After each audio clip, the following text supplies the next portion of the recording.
Hi, everyone. Welcome. Okay. So we've just started the webinar. Marta, thank you for joining us as the moderator. And today we're very excited. We have Joshua. We have Joshua Meltzer from the Brookings Institution. We have Daniel Silva-Bossen, also from the Brazil government, who you are as well as specialist in AI regulation, from what I understand. And then we have also a third panelist, which is Charlotte Stix from Apollo, who specializes in AI governance. So we're very excited because today we're launching the Comparative Framework Phase 2 report, which is basically a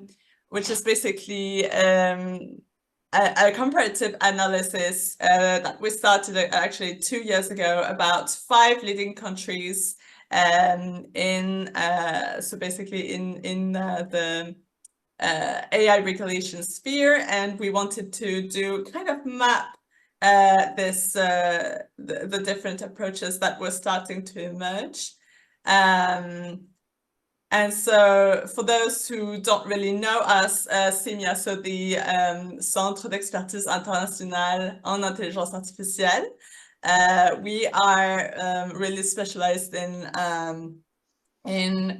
AI research and basically applied projects in AI with regards to really ethical and responsible AI development, and we also advise governments and policies. We also work with the Global Partnership on AI on diverse projects around either AI responsible AI, so with the opportunities for AI and climate change, for also more just practices in AI as well. And so today we're really, so first of all, celebrating the launch of this second report, and also we're having panelists from the first analysis, which focused on the USA approach, the UK approach, the Chinese approach, and help me out, Marta, the ones that I forgot. Canada. Yes, Canada and the EU. Yes, and today we'll be also speaking about the phase 2 countries that were studied. So basically, Israel, Singapore, and Brazil, mostly with Danielle, and Japan and South Korea. So Marta, I'll leave the ball to maybe to do the your very own introduction. Thanks so much, Gwenaëlle. It would be great if you can put up the slides so that I can start with the presentation. Yes. Thanks so much. So first of all, welcome everyone, and thanks for all the panelists for being here today. Those representing the countries from phase 1 and also those representing countries from phase 2. So what I'm going to present now is very much the result of 2 different reports, which, however, are very much transversal with each other in terms of comparing the different approaches of regulatory policies of multiple jurisdictions and comparing them alongside some dimensions which we find at a high enough level of abstraction to allow for such comparison. So yeah, Gwenaëlle, you can go ahead. Perfect. You can go to the previous slide. Yeah. Thanks so much. So here in just a very brief presentation, I'm just gonna talk a little bit about the background and rationale that shaped the project, the objective behind it, Scope and methodology, the comparative framework, which we see as sort of an output, which is transversal to both phase 1 and phase 2. Key findings, merging the findings from both reports, which I thought would be sort of easier and more digestible for us today. And we end with a conclusion to then open the floor for panelists, and we're going to ask them some questions. Okay, Gwenal, you can go on the next slide, please. Yeah. Thank you. So the idea of this report was to sort of strike a middle ground between two approaches that we have been seeing in reporting regulatory policies across the world. On one hand, you might say there's so much material out there reporting different countries' approaches to AI, such as the OECD repository, for example. What we find is that those repositories are extremely useful. However, they play a sort of listing function, sort of reporting all the different approaches that are coming up across the world. What we really wanted this report to play was also an analytical function, sort of allowing readers to already compare the different approaches in a more of an analysis sort of format. On the other hand, you might be saying also there are so many analyses out there that are coming from the academic side. However, these analyses are often not that accessible, and they might focus on specific aspects of the regulation. Here, we wanted to strike the balance between these two approaches and sort of develop a comparative framework that captures both similarities and differences in government approaches to AI regulatory policy. Next slide, please. So just to speak a little bit about the scope and methodology which we adopted, first in phase 1, as Gwenal kindly said, we analyzed 5 main jurisdictions, the EU, Canada, USA, UK, and China. What did we focus on? We focused on what the OECD defines as regulatory policies, so hard and or soft law on national level, and we analyzed them along a set of common key features. How did we do that? We conducted a systematic search and review of the regulatory policies within these different jurisdictions through an iterative category selection, meaning while analyzing these policies, we sort of abstracted a set of common key features which we thought we could sort of base our analysis on. So you can go next slide. For phase 2, we precisely did the same thing. We just expanded the analysis to 5 other jurisdictions, those being Brazil, South Korea, Japan, Israel, and Singapore. Next slide, please. The output, which is transversal to both reports, is a comparative framework outlining these different key features on which we based our comparison, those being the definition of AI, the key aims of each approach, scope and focal areas, the approach to risk, regulatory requirements, monitoring and enforcement, and flexibility and revisions allowed by each approach.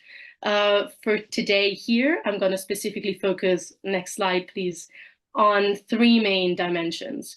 One being approach to risk, the other one being regulatory requirements, and the final one being monitoring and enforcement. I thought that they could be detailed enough and relevant enough for all of us to have an interesting conversation today. Importantly, I focus on the approaches on these 3 dimensions for all the countries analyzed.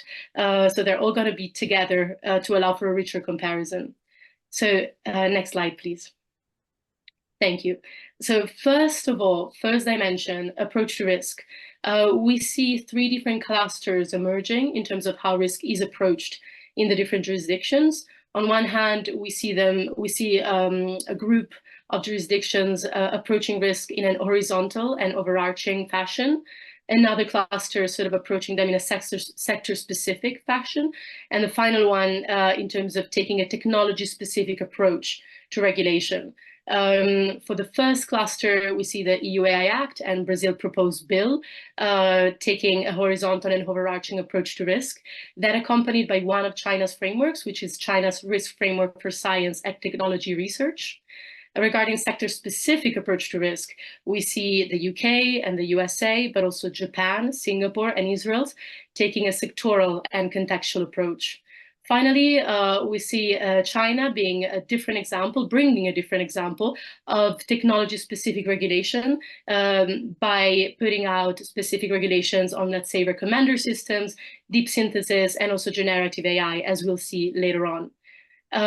We didn't only analyze jurisdictions with regards to the general approach that they take regarding risk, but also more specifically how they frame risk within these approaches. And in that sense, we see some jurisdictions taking a proportionate approach to risk and others focusing more on outlining different levels of risk thresholds.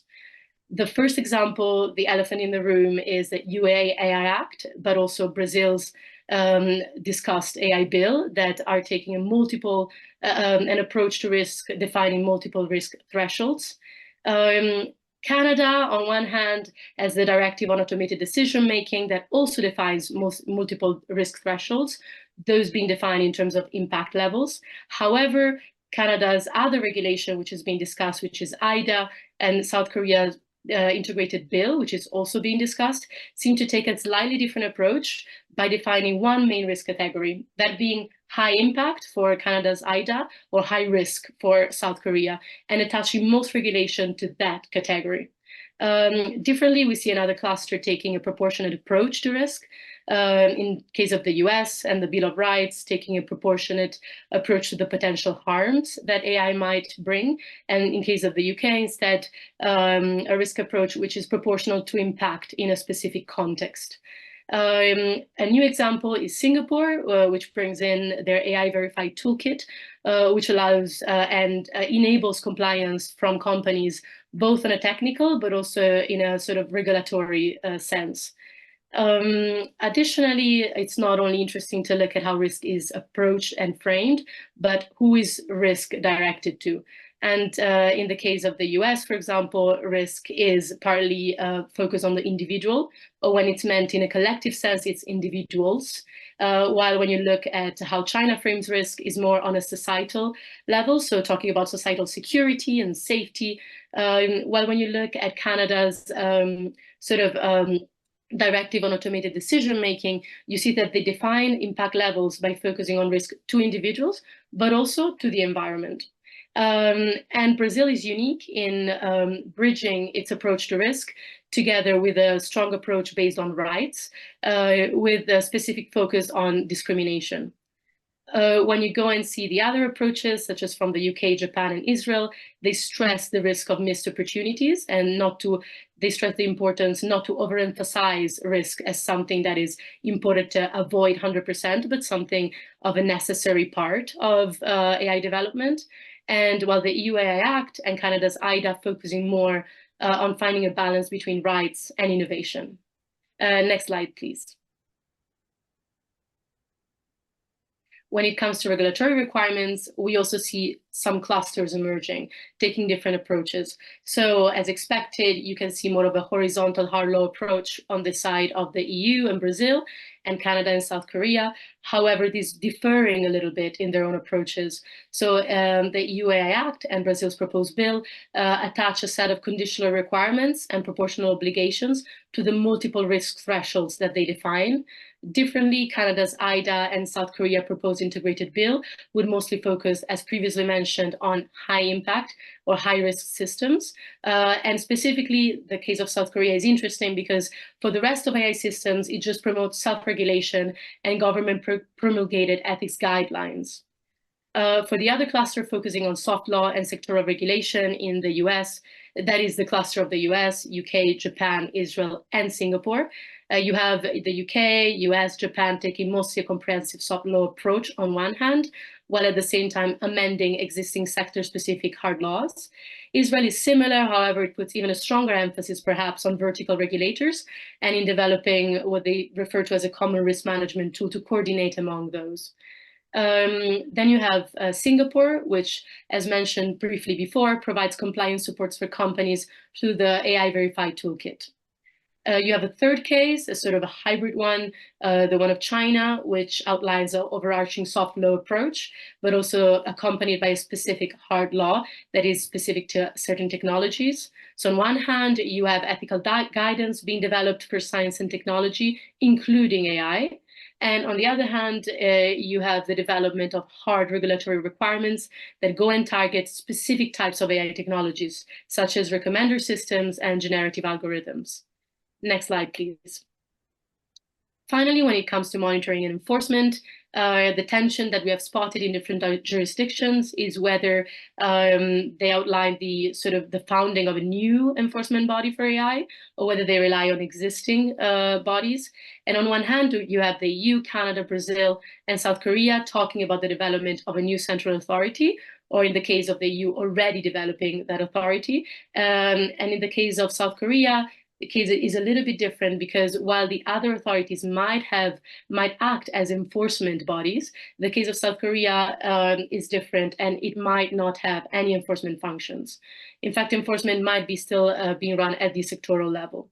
When it comes to countries like US, UK, Japan, Israel, and Singapore, they mostly rely on the existing power of regulators. Within these bodies, we also see different degrees of decentralization or centralization. So when it comes to the EU, you have the European AI Office, but this is mediated by a web of AI-focused EU and national authorities, among which national supervisory authorities and notified bodies. Canada is interesting because it divides the regulations between IDA, that is more focused on private sector, and ADM in the public. It bifurcates enforcement, even though discussions are still open. And with regards to the UK and Israel, these two are similar in relying on existing sectoral regulators, however, taking care of coordinating the work between those through a central risk function in the case of the UK, and through the Knowledge and Coordination Center in the case of Israel. Finally, China also bifurcates its enforcement function between the Minister of Science and Technology and the Cyberspace Administration of China, only the latter actually acting with regards to enforcement. The last sort of tension we see is some jurisdictions preferring lighter touch options, while something preferring enforcement proper. So you have self-monitoring and compliance being preferred in the UK. Discussions are ongoing about UK third-party insurance ecosystem, for example, while and at the same time also in Japan and Singapore. Japan is particular in relying on a historical net of trust between the government and private industry that facilitates this compliance, and Singapore relying on the previously mentioned AI Verify toolkit. And finally, China Ministers of Science and Technology provides monitoring and enforcement through just guidance, while the Cyberspace Administration of China provides hard law measures related to specific AI technologies and data protection. So I understand that that's a mouthful. It's a lot to digest. That's why we have our panelists here today, because they're going to help us digest all of these things, sort of picking on some specific aspects, talking about their specific jurisdictions, perhaps, or projects they're involved in. So I give the floor back to Gwenelle to sort of start that conversation. Yes, so today we were really, for this discussion, we really wanted to have different views, as I said, from the countries that were studied last year's edition that was published, but also from countries that are working like really presently, like such as Brazil, on their approaches, and so the idea was first to go back to the first set of countries and see kind of their evolution. So with this, Marta, do you want to ask the first questions? Absolutely. Yeah, so I welcome here Daniel Silva Bozon, Joshua Meltzer, and Charlotte, the three panelists here today with us. So some of them have been present as a steering committee in the phase 1 of the report. We really thank them for that. They gave invaluable feedback. And on the other hand, you have Daniel representing a country from the phase 2 of the report, Brazil. So guys, I would say we can start by asking a very general question that is mildly related to the report. So in case you represented countries which have been touched upon in phase 1 of the report, I would like to ask you, what has evolved, what has changed from phase one? What are the latest developments in such countries, and how are the approaches taking shape? And in case of Brazil, instead, what are the latest developments in Brazil's approach, and what's next? How do you see those approaches, that approach sort of playing out, given current discussions, which I know are ongoing in Brazil? Perhaps we can start from Joshua and then go to Charlotte and then Daniel. Great, thanks. Can you hear me? Yes. And listen, I just want to say, big congratulations on this second iteration of the report. It's fantastic work and really important. So well done. So I think in the US the developments have somewhat continued, and I think the big ones really have been the EO, the executive order on AI, and I think the White House voluntary commitments on AI were also important. The EO in particular, I think has really underscored the approach, but also I think some of the limits to where the US, the federal government at least, can go on AI without legislation. So you've seen through the executive order, broadly at a high level, two things coming out of it. One is essentially building the capacity. It's a combination of sort of how the federal government uses AI. So it's a combination of building the capacity within the federal government to use AI effectively in their regulatory and agency missions, but also in the process ensuring that the federal government has in place sort of the risk management processes, the standards to ensure that the use of AI is responsible and trustworthy. And that's obviously important for any government in how they use AI, but considering the size of the federal government, the idea here is that this will sort of generate in itself standards, best practices that will sort of bleed out into the rest of the economy. And complementing that is also the power of the procurement of the federal government when purchasing sort of AI services effectively from the private sector to put in place in those procurement contracts essentially the kind of expectations about how the AI systems will operate consistent with standards of civil and political rights, and ensuring that it's safe and effective and so forth. So it's really a big push on using the federal government to drive outcomes towards sort of responsible and effective AI and having the capacity to use AI. But my point is that this is what you can do with an executive order. You can essentially you can tell the federal government what to do, but in the absence of sort of broad legislation, those tend to be the limits of it. So I think certainly in the US, the next stage would be to pick up these developments happening in the EO on AI, that's happening in the federal government, and extend it out to the broader economy. The other part is the White House voluntary AI commitments, which are an interesting sort of trajectory because they really kind of highlight, and we can get into this conversation maybe a little bit later, but some of the iterative nature of how these developments they become globalized, bounce back and forth between domestic and international forums. So there's sort of a longer story there, but essentially there was a proposal that sort of came out of the EU on AI risk, and then the White House and through the G7 and the White House sort of picked up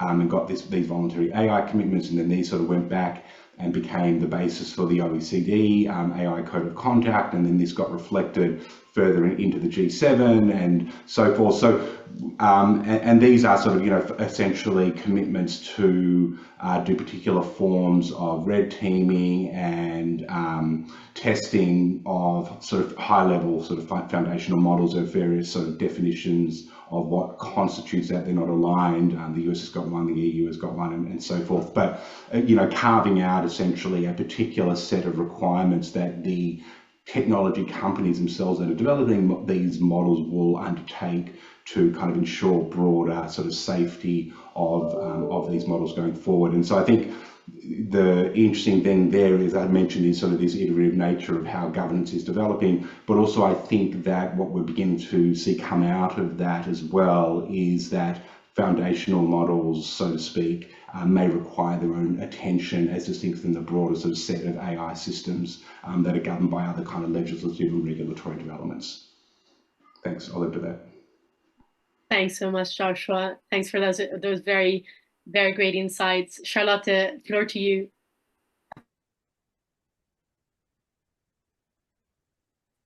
Hey. Yeah, we can hear you. Great, thank you. Yeah, I'm gonna echo Joshua and just say fantastic initiative, really happy to be here and also see that this is being taken forward with various different nations. As regards to the EU, I mean, a lot of stuff has happened since the report. Most notably, as you mentioned as well, of course, the AI Act has been finalized and implemented in the EU, and we are soon, well, we are in the process of building out the capacity in the EU to regulate according to the AI Act. So we have about 6 months from the implementation phase for the banned practices, respectively the prohibited practices, relatively 9 months for the general purpose AI systems with systemic risk, and then up to 3 years for the general high risk AI systems. You will have also seen that the EU, as of very recently, has its own AI office. So that is, in fact, the counterpart to the UK AI Safety Institute, to the US AI Safety Institute. Singapore and Japan and Canada, of course, are also building out their AI Safety Institutes and capacities. And I expect there's going to be a lot of overlap because at the end of the day, the EU is at the moment the only place that in fact does have a regulation and can enforce some of the voluntary commitments that companies have made, which is a slightly different position of power to some other jurisdictions at the moment. So just for context, because we've heard a lot about frontier AI systems.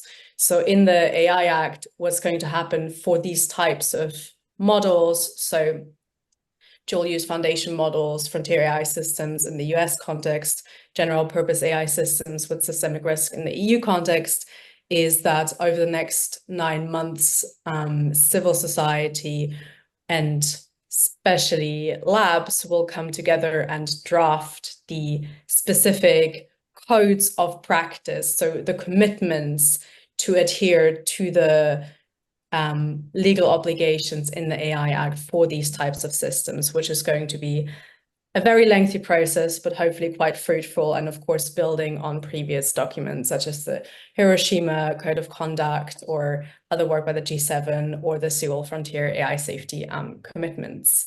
And then just like to give some other context, of course, there's also a lot of standardization work happening in the EU, notably with CENLEC, JTC 21, which is at some point potentially going to be replacing some of these other commitments.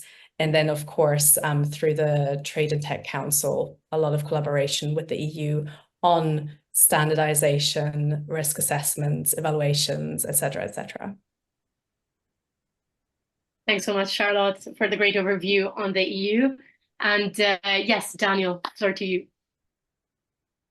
Hi, everybody. It's nice to be here with you. And I would like to congratulate for the initiative. Well, in Brazil, I think we are still trying to find a political equilibrium. We had some bills being discussed in Congress, but the first one was approved in Chamber of Deputies, and it was more principological.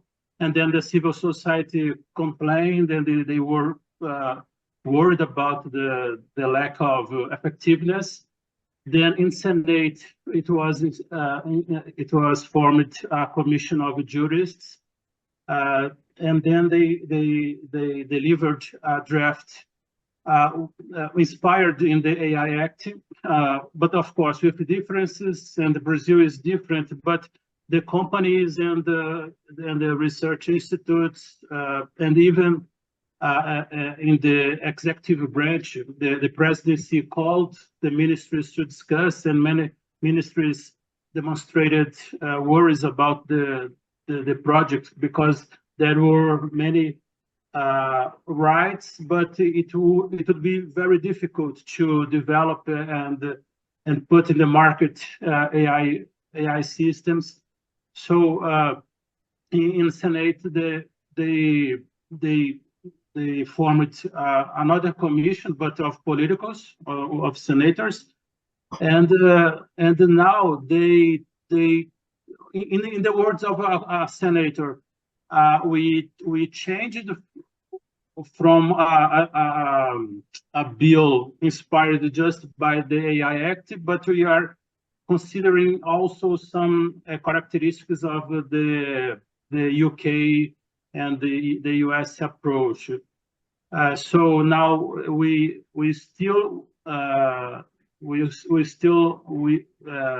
gonna have an AI agency, probably the data protection agency. We're gonna expand the competencies, but the agency will regulate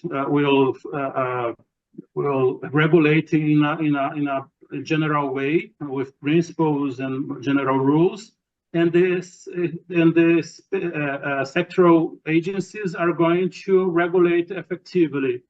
So I think it improved the governance of our system, but we are still discussing, and I think we're gonna take some more weeks for the commission deliver the report, the final report, and then it goes to Senate and then to the Chamber of Deputies. So there are still many details that may change. Thank you so much, Daniel, for the overview. Yeah, it has been fascinating to follow Brazil's path in developing its approach. So that's very nice to have someone working with it so closely. And yeah, so now I would say let's go to the second part of the discussion. Before I started, I would like to encourage all participants to leave questions, as we might leave around 5 to 10 minutes at the end for participants' questions. So feel free to leave them in the chat. And now we go to topic 2. Topic 2 really focuses on the current challenges in regulatory policy. And I would like to start very broad. So just asking you, we have seen multiple regulatory frameworks emerging.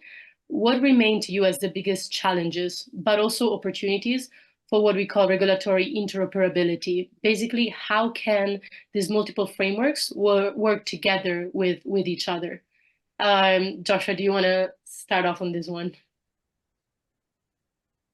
Yeah, thanks, Madam. I mean, obviously that's you know, the $6 billion or maybe $6 trillion dollar question. Yes. It's so. You know, I guess what I would say is that, you know, and I think your report, you know, does this fantastic job of, you know, highlighting the similarities and differences across the various approaches being taken. And, you know, you get this very clear message that at some high level, there's a lot of similarities, right? You've got, you know, general kind of principles of risk assessment, risk management. You have different approaches to sort of proportionality, balancing innovation and risk. And even at the definitional level, while there's no global definition of AI, you see that the OECD AI definition has sort of begun to kind of be picked up in a lot of similar ways and so forth. So you have sort of a framework that is a building block for, I think, building out sort of a regulatory interoperability, I guess. But what you also see, I think, as you dig into the details, is like differences emerge, and the details is where it will really matter. And so, you know, finding ways to recognise that countries are going in different ways, notwithstanding like similar high-level approaches, and making sure that those don't become essentially barriers to AI use, deployment, even effective kind of risk management, right? So if you have different understandings of you know, the potential risk of an AI system, you know, if you have different approaches to trying to assess compliance with your own domestic standards and so forth, then that could sort of undermine the overall compliance effort. The piece I'll focus on here is the role of international standards, I think, in tying that together potentially. I don't want to overstate the role. I think theoretically you can sort of see a pathway where governments can start agreeing, we really need to start out still with some fairly foundational standards around definitions and risk management and understanding what we mean by foundational AI and even sort of standards around how do we speak a common language around what we mean by fairness and human in the loop and bias and discrimination, for instance. So we're sort of talking similar languages would go a long way to allowing us to have a more complex conversation around how do we actually, how do we understand the actual differences between the language that we're using in our different laws and regulations. The piece that I think is going to be, and I will say that we've got a framework for thinking about how to use standards, and trade policy is not the sexiest thing at the moment, but there's been a ton of sort of conceptual work in the trade space around how do you take international standards that have been developed by experts elsewhere and sort of bring them into domestic regulatory systems to try to minimize unnecessary regulatory diversity as a basis for understanding differences as they emerge as well. So I think there's sort of a good foundation for thinking about how we could take standards developed in international standards bodies and actually sort of get regulators to pay sort of sufficient attention to them as they develop their own domestic regulations to sort of have standards as building blocks for the details that are going to come out of these domestic regulations. My final comment I want to is that there's often this reference about socio-technical standards. So it's this idea that standards have been very effective in the, across a whole range of products and technologies, in part because they've been very sort of technical. So, we have USB and Wi-Fi standards and so on. They don't raise the socio element, right? They don't sort of bring up what we would consider to be social/political issues, but that's not true in a lot of cases for AI standards. Some AI standards will be very technical and will not raise these types of issues, but what do we mean even by AI, but certainly once we try to unpack, what does it mean when AI is fair or discriminates or, explainable, for instance, then we sort of do get into this space. And as this cashes out at the country level, certainly there's going to be differences, significant differences potentially that will emerge in how Canada thinks about fairness and discrimination, how it compared to how Europe thinks about it, for instance, right? And so this is, I think, where the idea that we're going to get common standards probably breaks down a little, and we're going to have to recognise that notwithstanding our best efforts on the standards front, differences will likely emerge as governments respond to the sort of social context within which they are operating. And so then I think we are probably moving more towards also trying to have standards for conformity assessment and auditing, so that even though we have differences in approaches, we can have commonalities around understanding when we comply with those sort of localized requirements, so that we don't have to do multiple testing, that we can recognize different auditing approaches across countries would also be very helpful and things like that. Nice. Amazing. Thanks so much, Joshua. This is very insightful. And Charlotte, floor to you. Thank you. Yeah, yes, very insightful. And obviously already covering a lot of different grounds. So let me just add a couple of reflections that are, just contributing to a larger picture here. So of course, we want to avoid, specifically if we're looking at AI systems, we want to avoid a situation where you have a regulatory patchwork, as your question's pointing towards, where companies can exploit different blind spots and develop their AI system in one country that has not quite as refined standards or policy frameworks or risk assessment management frameworks as another one, and then deploy it. So one of the tricks here of getting this right in terms of international collaboration and cooperation is to ensure that countries aren't trying to default to the lowest common denominator amongst each other. Like, what is the bar that just about everyone agrees on? What is the bar that all the companies say is the lowest bar they accept, but not a hindrance to innovation? Where we must really understand that both that is just an incentive, that is a general dynamic between industry and government, but also whether one agrees or disagrees with the Brussels or California effect, because the EU has set a certain standard, at least in terms of model access, in terms of evaluations, in terms of risk management frameworks, which are very much reflected in other countries' governance and policy frameworks in their own variation and shape and form, there is already a bar that companies will have to do in at least one jurisdiction anyway. So an interesting way to leverage that on an international basis would be for governments to come together and raise the bar, so to speak, because companies will already have to figure out how to do it in one jurisdiction. So actually building on that, iterating on that framework, and together on an international level, raising the bar and figuring out how, with the state of art moving, how that can be improved upon,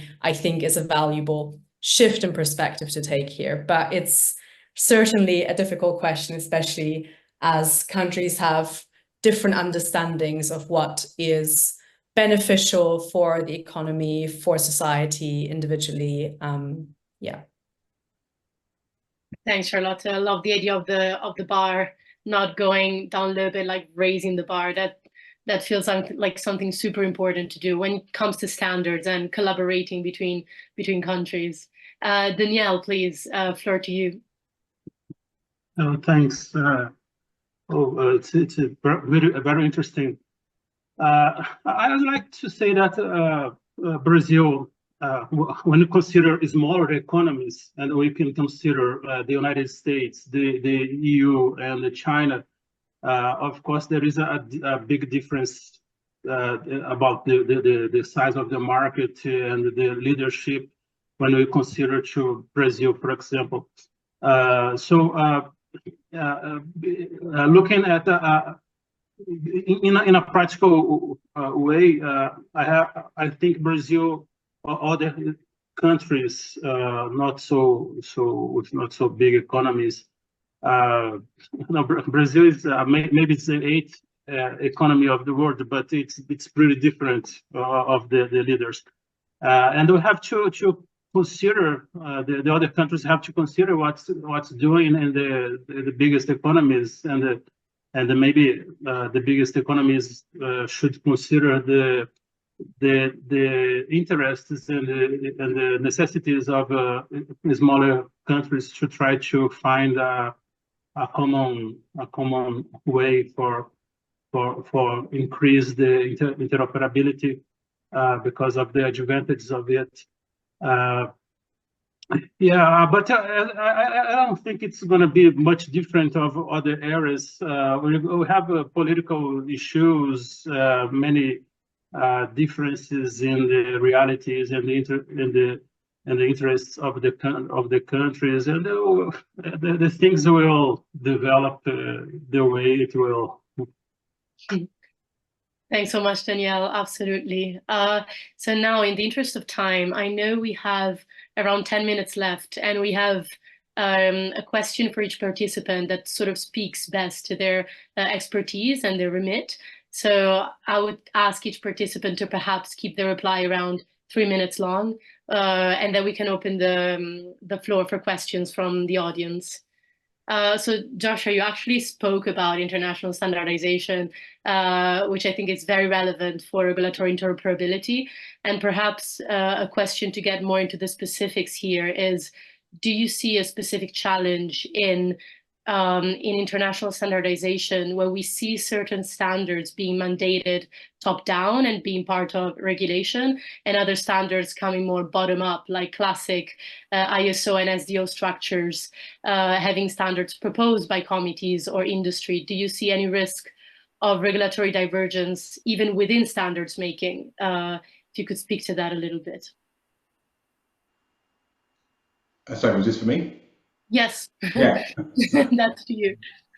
Yeah, I mean, if you look at, Senelec had a very Senelec put out a report, I think last year, looking at the, compatibility, I think, of, ISO 42001 with the requirements under the EU AI Act, and where that standard went, was suitable and went far enough, considering what would have been mandated by the EU AI Act, and where more kind of EU specific standards would be required. And it was clear from that report, at least, that there are a range of areas where the ISO standards just will not go far enough, right? Because they're not tailored to address the specific needs, that are there under the EU Constitution and fundamental rights that the AI Act is looking to uphold, right? So you will see there's going to be a real, and besides the fact that the EU has got a very to say the least tight deadline to try to do these standards in 2 years,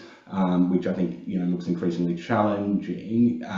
You will have a lot of, I think, pressure for the EU to develop its own standards, which diverge from international standards. So I think Charlotte's made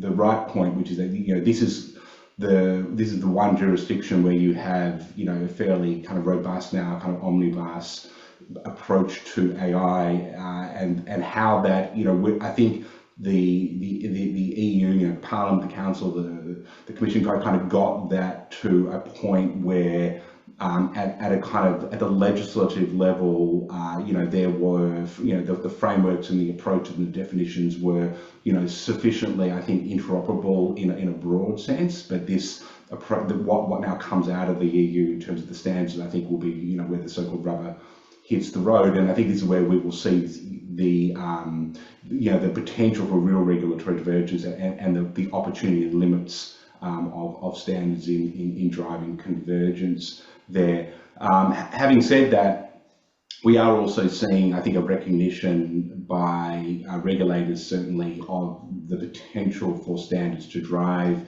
convergence. So there's been work under the US EU Trade Technology Council to try to kind of map out where each of the countries are in terms of their approaches to standards and how to actually build greater cooperation and commonality. And you're seeing sort of similar sort of frameworks being applied to other kind of forum and other attempts to build sort of interoperability, like quite a focus on standards. But so there is a real opportunity there, but the EU, I think, will sort of be where we get to see like how far standards could take us in this respect. Absolutely. Thanks so much, Joshua, for delving deeper into standards and international standardization. Charlotte, that's a question specifically for you. So you know a lot about the EU. You've worked very closely on EU matters, but right now you're also based in the UK, if I'm correct, and the UK is special in just having launched its AI Safety Institute, and we have seen a network of those growing in different countries. So perhaps a question on that: what role do you think AI Safety Institutes should play in the international regulatory landscape, specifically if you want to speak to the UK one, for example, and how should they work with each other? Yeah, that's a really good question.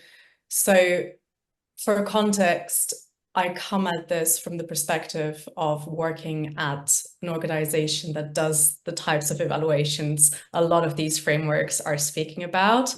So I think, speaking from that perspective, engaging with the EU AI Office, the UK AC, US AC, and so on, I think one of the benefits is that this international collaboration, or this network of ACs that was recently announced between the US and the UK at the very least, can ensure consensus finding, because the science of evaluation, so the science underpinning the types of measures that are written down in governance frameworks as the types of measures that should ensure that we develop and deploy safe AI is really nascent, quite frankly. So there's still a lot of upwards potential to define how evaluation should be run for different risk thresholds, for different, threat vectors, like loss of control. CBRN is traditionally more up to the state of the art, but for some of the more future-looking scenarios where we have LM agents, where we have multimodal AI systems, that's still very, very nascent. So consensus finding, building the state of the science out more broadly. So for example, they have done this in some shape or form as an international collaboration already with the State of Science report, where a lot of different governments came together, a lot of different researchers came together and started drafting the general framework of where we are heading and what we should be thinking about.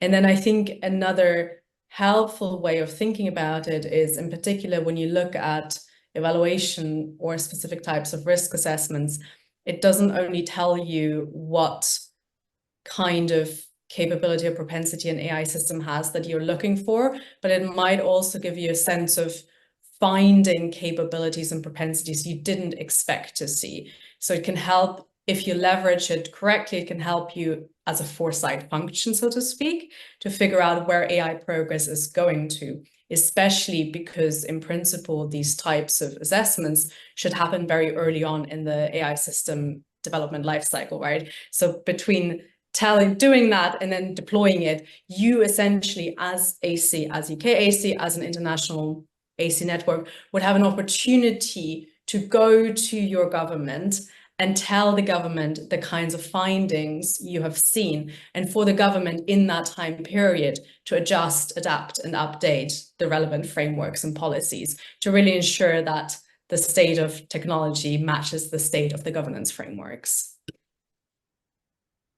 Amazing. Thanks so much for this insight into ACs, which are very interesting bodies that are upcoming right now too, which I'm sure I'm going to play a very important role. And Danielle, now to you. So I think it's very interesting to look at Brazil's approach to AI. And sometimes when you just write this very overarching general reports, you're always afraid of missing some of the specific features that each country has and brings to the table. So for you, I just wanted to ask, what do you think are the unique challenges that Brazil faces in AI governance? And how are these being addressed or not by the regulation? Okay, it's a challenge to think about the unique challenges of Brazil.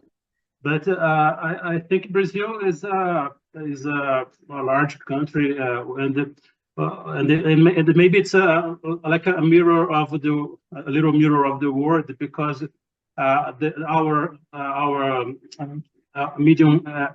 income per capita is similar to the global average, and we face the inequalities that we see in the world. So we have some parts of Brazil almost like a developed region, but also some very poor areas, and the governance have to consider all these aspects, and it's pretty difficult to regulate this way. I think it's even more difficult. And for example, our bill consider the possibility of a code of conduct, and but it's so it's harder to find what is the good conduct for Brazil with so many differences. And I think it's valid for the world, so it's hard to find a unique model for the world. And so here in Brazil, we face, I think it's one of the biggest difficulty to regulate and to find a good governance model. Yeah. Thanks so much for outlining the specific aspects of Brazil and the challenges that can or cannot be tackled by AI regulation. So thanks to all the panelists.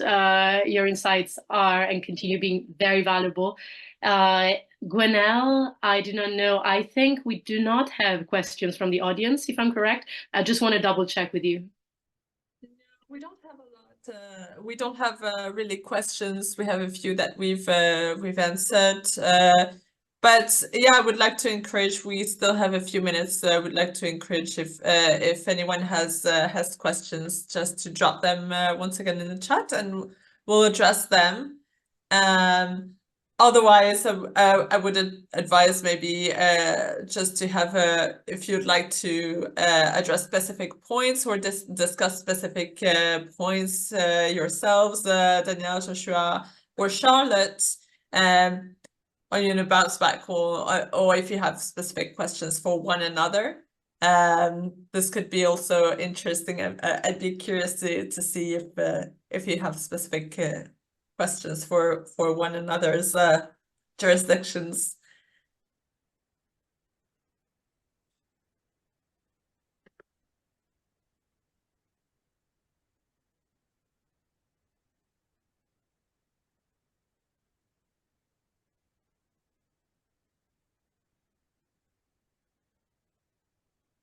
Yeah, I'm noting that we don't have any other questions. So if you don't really have anything else that you'd like to add,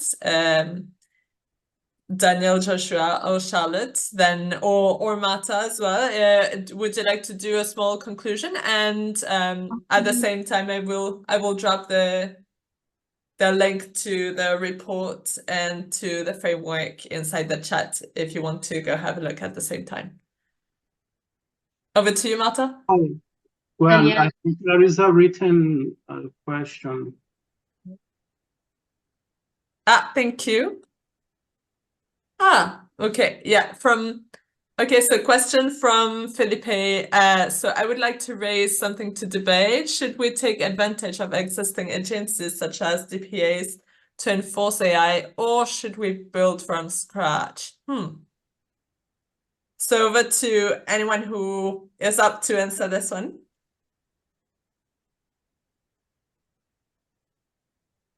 Oh, may I? Go ahead, yeah. Here I think maybe we should consider the reality of each country.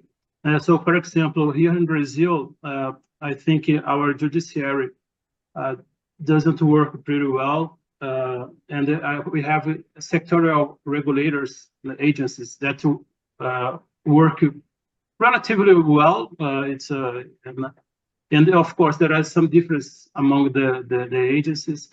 And when we think about to utilize some agencies or the judiciary or a new agency or authority, there is some risks to create something new. But it's not there is no unique best model for it. So we have to consider the situation. For example, we have the data protection authority. It's younger than other agencies, of course, and then in the beginning you have some difficulties to regulate. So yeah, I just think there is no best model for every country.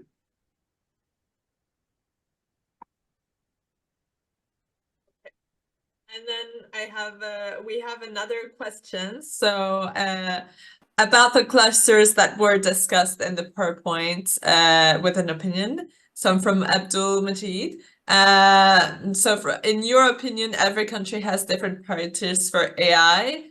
So how can we determine some common grounds, do you think? And maybe that would be a question for Marta. Because I had to do that. The report was challenging, especially because of that. You have, as you mentioned, so many different approaches emerging from multiple jurisdictions. And by no means what I'm gonna say it's a solution, but it is an attempt to bridge some of these differences. So perhaps the way we try to tackle it was to sort of find a high enough level of abstraction that, however, still maintains some level of specificity on which to compare these different countries' approaches. So let's say in our case, it would be, how do they approach risk? What is their scope? What is their focal areas? What is their aim? And at the same time, however, also maintaining a focus on regulatory requirements. So I think a good, hopefully, a good source for your question would be the comparative framework that we have developed, and sort of looking at how all these dimensions can, to a certain extent, speak transversally to the different jurisdictions. Still, my reply, I guess, goes to to more of an academic interest or of a comparative policy interest, when it really comes to replying that on the level of regulation, I think that is even more challenging, perhaps. And I think Joshua's reply before, mentioning international standards as a potential avenue for interoperability among these different jurisdictions, is a starting point on which surely a lot of activities are being focused on at the moment, and at the same time modulating those activities with standards that are modular or flexible enough for different jurisdictions' priorities to come through. So that's kind of my brief reply. If anyone wants to add on to that, they should feel welcome to.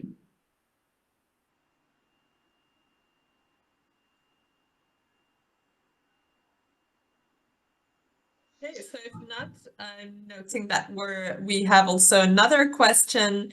So considering the varying economic capacities and technological infrastructures across different jurisdictions, what are the main challenges we face in fostering effective international collaboration on AI regulation?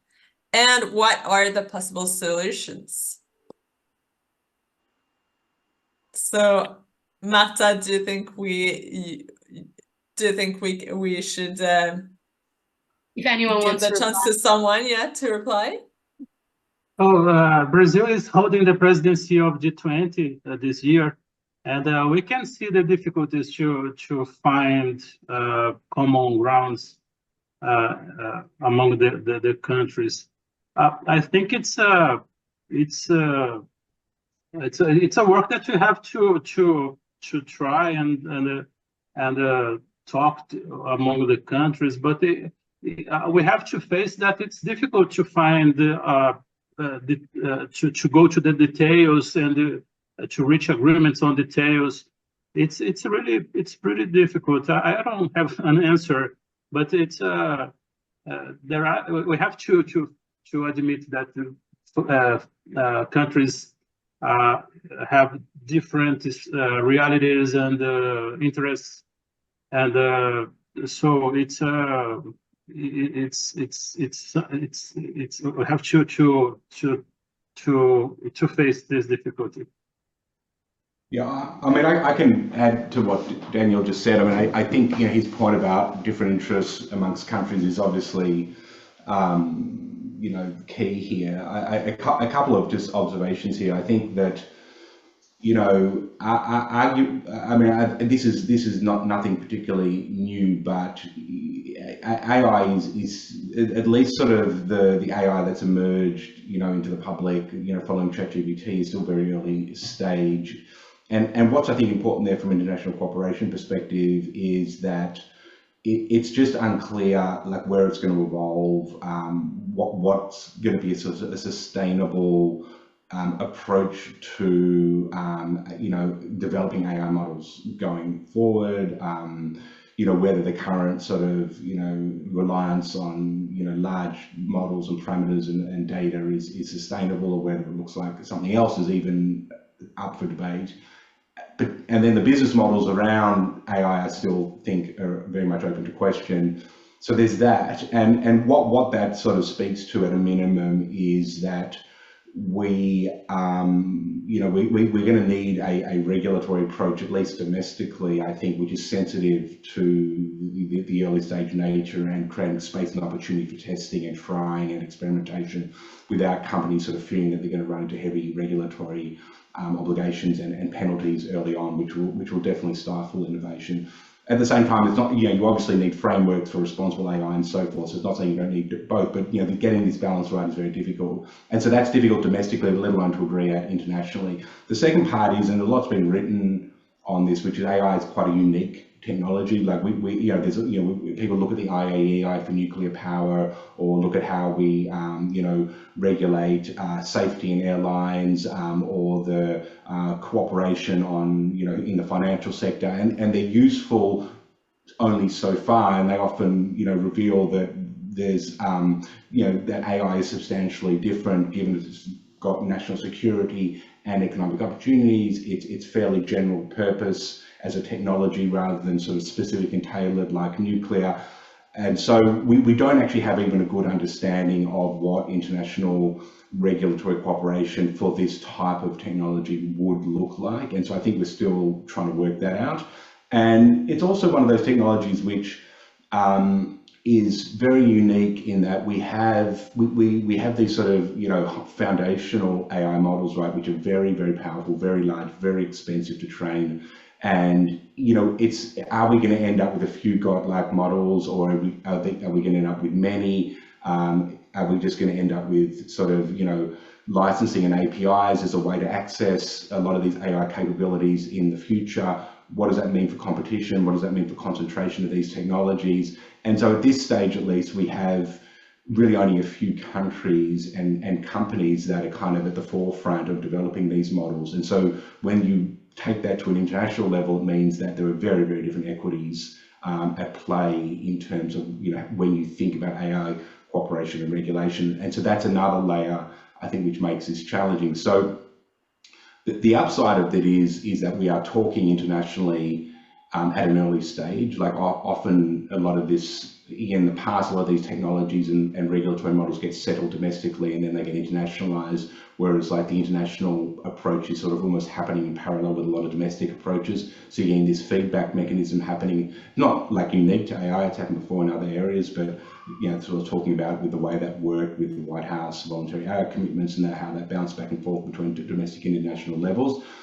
So we are able to make progress, but I think that, you know, we shouldn't see challenges in sort of coming out in something, you know, robust and global as a sign that we're failing. I think it's just it's underscoring all the underlying kind of challenges that we still need to work through. And I think the fact that there was so much robust conversation happening internationally, whether I think the G20, honestly, I think is going to be a challenging space to make progress on AI when you have the US and China, you know, and in the same room on this. But I think the G7 and the OECD and bilaterally is probably where we'll see like more forward-looking approaches happening, and we do see that happening. But I think it will still be relatively iterative as we work it out domestically and understand the technology more fully.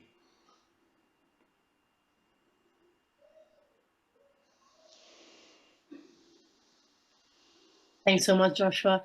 Gunnar, I think I'll leave the floor to you. Yeah, there's one more question I see.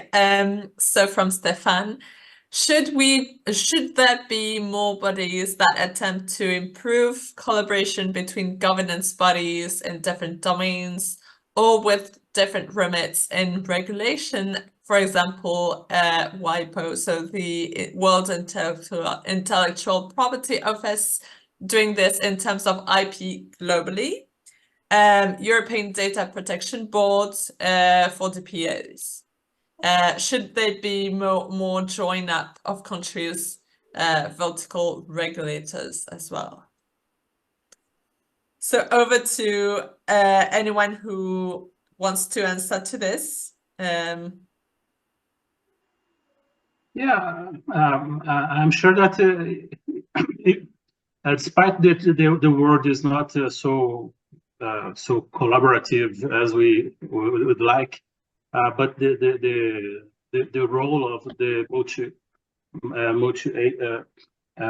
multi agencies is pretty important, and I can see in the G20 discussions and the participation of UNESCO and many others, they really, OECD, they really helps a lot to integrate the world and to improve things, in my opinion.